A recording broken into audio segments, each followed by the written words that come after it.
তিন দিন ধরে পানি ঢুকছে লোকালয়ে। সোমেশ্বরী, কংস আর উবদাখালী নদীর পানি বইছে বিপদসীমার উপরে। প্লাবিত হচ্ছে নতুন নতুন এলাকা। দুর্গাপুর, কলমাকান্দা সহ নেত্রকোনার ৫ উপজেলার ১৫০ শতাধিক গ্রাম জলমগ্ন। পানিবন্দী লক্ষাধিক মানুষ। ভেসে গেছে পুকুরের মাছ, ডুবেছে ফসল। মহারশী নদীর ভাঙ্গা বাঁধ দিয়ে পানি ঢুকছে শেরপুরের লোকালয়ে। জলমগ্ন ৫ উপজেলার ১.৫ লাখের বেশি মানুষ। খোলা হয়েছে আশ্রয় কেন্দ্র। বাড়িঘর ছেড়ে সেখানে ঠাঁই নিয়েছেন অনেকে। খাবার ও বিশুদ্ধ পানির চরম সংকট দেখা দিয়েছে। ময়মনসিংহের ধোবাউড়া ও হালুয়াঘাটের ১৯টি ইউনিয়নের ৮০টি গ্রাম জলমগ্ন। দর্শা ও নেতাই নদীর পানিতে প্লাবিত বিস্তীর্ণ অঞ্চল।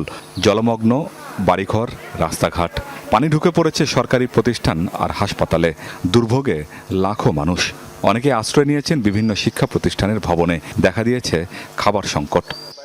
আমরা এই জমা বাড়িতে বাড়তে গেছে মুরগি এসে আমরা মুরগি থাকতেছি। সাধারণ মানুষজন তো আছে, আমাদের ছাত্ররা কিন্তু বিভিন্ন সোর্স থেকে ত্রাণ কালেক্ট করছে। উপজেলা থেকে সমন্বয় করে দিচ্ছি যাতে কোনো গ্রাম আনঅ্যাটেন্ডেড না থাকে বা এক জায়গায় যাতে ডুপ্লিকেশন না হয়।